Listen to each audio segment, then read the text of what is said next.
മലപ്പുറം പെരിന്തൽമണ്ണയിൽ മ്യൂസിക് ഫെസ്റ്റിനിടെ സംഘർഷം. ടിക്കറ്റ് കൗണ്ടറും ഉപകരണങ്ങളും സ്റ്റേജും തകർത്തു. അമിത തിരക്ക് മൂലം പരിപാടി നിർത്തിവെച്ചതാണ് സംഘർഷത്തിനിടയാക്കിയത്. റീഫണ്ട് ആവശ്യപ്പെട്ടത് നൽകാതായതോടെ കാണികൾ അക്രമാസക്തരായി. കണ്ടാലറിയാവുന്ന 20 പേർക്കെതിരെ പെരിന്തൽമണ്ണ പോലീസ് കേസെടുത്തു. പോലീസ് അനുമതിയില്ലാതെയാണ് മ്യൂസിക് ഫെസ്റ്റ് നടത്തിയത്.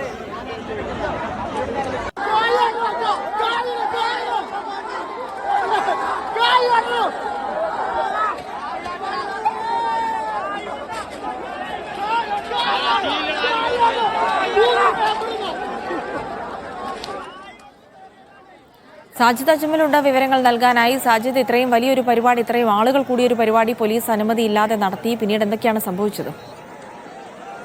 ജിൽസി, പെരിന്തൽമണ്ണയിലാണ് ഈ പെരിന്തൽമണ്ണ എക്സ്പോ ഗ്രൗണ്ടിൽ മ്യൂസിക് ഫെസ്റ്റ് നടന്നത്. ഇതിനിടെ ഇന്നലെ രാത്രി വലിയ സംഘർഷമാണ് ഉണ്ടായത്.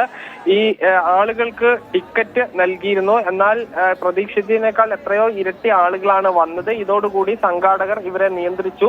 ടിക്കറ്റ് മടക്കി നൽകണമെന്ന് ആവശ്യപ്പെട്ടാണ് പ്രതിഷേധം തുടങ്ങിയത്. ഇത് പിന്നീട് വലിയൊരു സംഘർഷത്തിലേക്ക് നീങ്ങി.